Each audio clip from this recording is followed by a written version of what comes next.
Hello everyone, कैसे हैं आप सब। मैं हूं आपके एजुकेटर नेहा सैनी।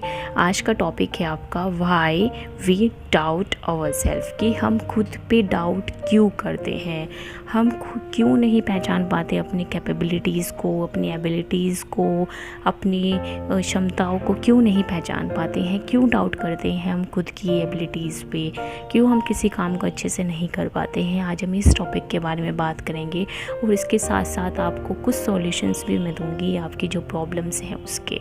ओके, सो चलिए स्टार्ट करते हैं आज का आपका टॉपिक। देखो, सबसे पहले हम बात करेंगे सेल्फ डाउट है क्या। केस बला का नाम है सेल्फ डाउट। जब हम खुद की एबिलिटीज़ या खुद की क्षमताओं या खुद की कैपेबिलिटीज़ पे शक करने लगते हैं, कि जब हम सोचते हैं, मान लो देखो आपको एक एग्जांपल मैं देती हूँ। आप एक स्टूडेंट है, ठीक है, आप स्कूल में गए हो, तो स्कूल के अंदर क्या हुआ, एक टीचर है, उस टीचर ने, मान लो आपकी साइंस टीचर है, उन्होंने बोला कि यार कुछ भी आपका नाम ले लेते हैं, ठीक है, ए बॉय है, ओके, आपसे बोला कि आप क्या करो, आपको ही मैं प्रोजेक्ट देती हूँ, आप इस प्रोजेक्ट पे काम करो और मुझे लगता है कि आप इस पर बहुत अच्छे से काम कर सकते हो, ठीक है। उस टीचर को आपकी कैपेबिलिटीज़, आपकी एबिलिटीज़ के बारे में पता है, इसलिए उसने आपके ऊपर विश्वास करके आपको एक प्रोजेक्ट दिया, ठीक है। लेकिन आपने क्या किया वहाँ पे, आप वहाँ पे हो गए पैनिक, ओके, वहाँ पे आपने पैनिक क्रिएट कर दिया कि मैं कैसे करूँ। आपको खुद पे बिलीव ही नहीं है कि आप ये काम कर सकते हो, ठीक है। तो उस टाइम पे क्या होगा, आपका आधे से ज़्यादा टाइम किस में जाएगा, आपका स्ट्रेस कंडीशन में जाएगा। आप टेंशन लोगे कि मैं कैसे करूँगा, मैं कैसे इस प्रोजेक्ट को कंप्लीट करूँ, क्या करूँ, ठीक है। एट लास्ट आप उसे जैसे तैसे करके लास्ट टाइम पे कंप्लीट करते हो। फिर लास्ट टाइम पे कंप्लीट करने के बाद आप सोचते हो कि यार मैं तो इससे भी अच्छा कर सकता था, मैं तो इससे अच्छा बना सकता था। तो ये जो आपका इससे अच्छा बना सकता था, इससे अच्छा कर सकता था, ये इसी वजह से हुआ है जो आपने टाइम वेस्ट किया है स्ट्रेस लेने में, टेंशन लेने में, ओके। आपके अंदर एबिलिटीज़ थी, आपके अंदर कैपेबिलिटी थी कि आप उस प्रोजेक्ट को बहुत अच्छा बना सकते हो, लेकिन आपने वो टाइम वेस्ट कर दिया सिर्फ ये सोचने में कि मैं ये काम कर सकता हूँ या नहीं कर सकता हूँ, जिसमें आपको सोचने की ज़रूरत नहीं थी। अगर आपको किसी ने काम दिया है तो आपकी एबिलिटीज़ या आपकी कैपेबिलिटी देखकर ही दिया होगा, ओके। सो ये होता है सेल्फ डाउट, कि जब हम खुद की क्षमताओं को नहीं पहचान पाते, उन पर डाउट करने लगते हैं। आप जानते हैं इसके पीछे कुछ कारणों को, ठीक है। फर्स्ट कॉज होता है पास्ट एक्सपीरियंसेस या पास्ट मिस्टेक्स, यानी कि जो आपने पास्ट के अंदर एक्सपीरियंस किया है, जो पास्ट के अंदर आपसे मिस्टेक्स हुई हैं, वो सब क्या करती हैं, वो सब आपको मजबूर कर देती है खुद की एबिलिटीज़ या खुद की कैपेबिलिटी पे शक करने के लिए, कि आप उस काम को कर सकते हो, लेकिन आप फिर भी अपने पास्ट एक्सपीरियंसेस को सोच के आप उस काम को नहीं कर पाते हो, क्योंकि आप डीमोरलाइज हो जाते हो, क्योंकि पास्ट के अंदर आपकी कुछ सिचुएशंस ऐसी बन गई या कुछ भी सिचुएशन ऐसी रह गई जिसमें आप फेल हो गए या फेलियर रह गए, ठीक है। तो उन पास्ट एक्सपीरियंसेस की वजह से क्या होता है, आपके अंदर इस तरह की भावनाएं उत्पन्न होती हैं। तो यहाँ पे आपको क्या करना है, देखो, पास्ट एक्सपीरियंसेस सबके अच्छे नहीं होते हैं, ठीक है। किसी ना किसी के पास्ट में कुछ ना कुछ फेलियर, या देखो, एक सक्सेस इंसान के पीछे फेलियर जो है वो बहुत इंपॉर्टेंट रोल प्ले करती है। जब तक वो फेल नहीं होगा, जब तक वो फेलियर नहीं कहलाया जाएगा, तब तक वो एक अच्छा इंसान या एक सक्सेसफुल इंसान नहीं बन पाएगा, ओके। तो हमें उन पास्ट एक्सपीरियंसेस को भूलना है, हमें उन पास्ट एक्सपीरियंसेस से जो हमने नॉलेज ली है उसको हमें यूज़ करना है, ना कि उसे बार बार याद करके हमें डीमोरलाइज होना है। क्या आपको लगता है कि आप कोई टॉपिक पढ़ रहे हो, ठीक है, आपने उस टॉपिक को 10 बार पढ़ लिया, 20 बार पढ़ लिया, लेकिन आप उसका मीनिंग नहीं बता पा रहे हो, उस टॉपिक का एक मीनिंग, एक वर्ड में आप मीनिंग नहीं बता पा रहे हो, तो क्या आपके लिए वो टॉपिक यूज़फुल रहा? नहीं रहा ना। आपने जितनी मेहनत की उस टॉपिक के पीछे, जितना टाइम वेस्ट किया, वो सब तो बेकार हो गया, क्योंकि आप उसका एक मीनिंग नहीं बता पाए, ओके। ऐसे ही आपके पास्ट एक्सपीरियंसेस होते हैं जिनको हम बार बार याद करते हैं, लेकिन उनसे कुछ सीखते नहीं हैं। तो उन पास्ट एक्सपीरियंसेस को अच्छा है कि आप भूल जाए, उनसे जो आपने उनसे कुछ सीखने की कोशिश करें, जो कि आपको आगे लाइफ में काम आए, ओके। नेक्स्ट पॉइंट है कंपैरिजन। भाई हम लोगों को कंपैरिजन करने की इतनी बुरी आदत पड़ी हुई है कि पूछो मत। ठीक है, हम हर चीज़ में यार इसने इतने अच्छे कपड़े क्यों पहने हैं, या इसके मार्क्स मेरे से अच्छे क्यों आ गए हैं, या इसका घर इतना सुंदर क्यों है, या ये इतना अच्छा इंसान कैसे है, ये इतना अमीर कैसे है। हम इस तरह के कंपैरिजन करने लगते हैं। खुद को पहचानना नहीं चाहते, लेकिन दूसरों की कैपेबिलिटीज़ को खुद में अपनाना चाहते हैं। सो एक कंपैरिजन की जो बला है, हमें इसको भूलना होगा। कंपैरिजन एक हद तक अगर किया जाए तो बहुत इम्पोर्टेंट है, बहुत अच्छा है, क्योंकि हम कंपैरिजन से खुद को इवैल्यूएट करते हैं, खुद को इम्प्रूव करते हैं।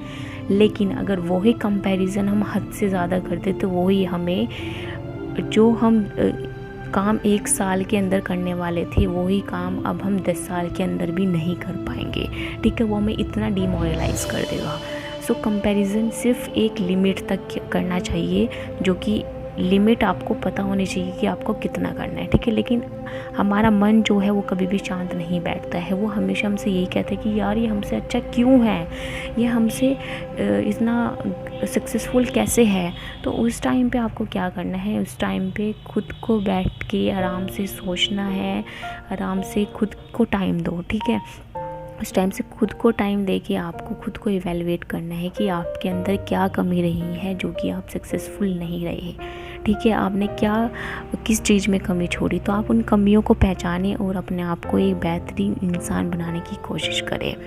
नेक्स्ट है आपका फियर ऑफ सक्सेस या फिर फियर ऑफ फेलियर। भाई कुछ लोग ऐसे होते हैं जो कि अगर उन्हें सक्सेस मिल रही है तब भी उन्हें डर लगता है, या फेल हो रहे हैं तब भी उन्हें डर लगता है, यार मैं पास कैसे हो गया, यार मैं फेल कैसे हो गई।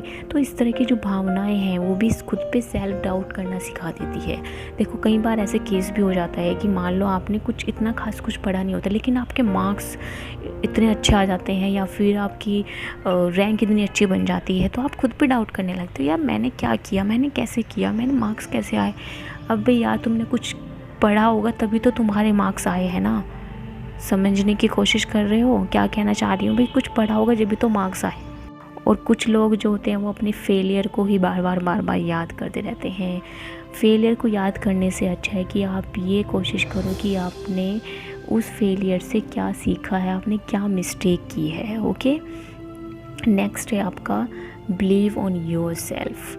भाई आपको क्या करना है, खुद पे बिलीव करना है, क्योंकि कुछ लोग होते हैं जो कि बिलीव नहीं करते हैं खुद पे, तो उसकी वजह से उनकी जो कैपेबिलिटीज़ हैं या एबिलिटीज़ हैं वो क्या हो जाती हैं, वो छिप जाती हैं और वो दूसरों तक नहीं पहुंच पाती हैं। ठीक है, हम जब खुद को एक्सप्रेस नहीं करते हैं दूसरों के सामने, तब भी हमारे अंदर क्या आती है, सेल्फ डाउट की भावनाएं पैदा हो जाती हैं, जिसकी वजह से हम डीमोरलाइज या फिर डिप्रेशंस में भी चले जाते हैं। ओके, इसके साथ साथ एक लास्ट पॉइंट आपसे ज़रूर कहना चाहूँगी। एक पॉइंट आता है आपका अपब्रिंगिंग का भी। भाई चाइल्डहुड अपब्रिंगिंग भी आपके और सेल्फ डाउट के अंदर बहुत इंपॉर्टेंट रोल प्ले करती है, क्योंकि जैसे हमारी अपब्रिंगिंग होगी। अब मैं आपको भी 2 कंडीशन दिखाती हूँ। देखो एक में क्या है, एक में बहुत अच्छी फैमिली है, ठीक है, दोनों में फैमिली अच्छी है, लेकिन एक की जो फैमिली है, एक जो इंसान है या एक बंदा जो है, उसकी फैमिली जो है वो बहुत खुश है, उसको किसी काम में कोई कुछ नहीं रोकती है ना टोकती है, उसको एक फ्रीडम ऑफ स्पीच दे रखा है, फ्रीडम ऑफ डूइंग वर्क दे रखा है। और एक फैमिली है जिसमें जो लड़का है, जो गर्ल है, वो रहती है, उसको जो उसके पेरेंट्स या उसकी जो फैमिली है वो उसको हमेशा टोकती रहती है, अरे ये नहीं करना है, क्यों कर दिया तुमने ऐसा, अरे ये कैसे हो गया, कैसे, क्यों, क्या, ये सब इस तरह के क्वेश्चंस जो होते हैं बच्चों के अंदर, ये भावना लेके आ जाता है, अरे मैंने पता नहीं क्या कर दिया मैंने।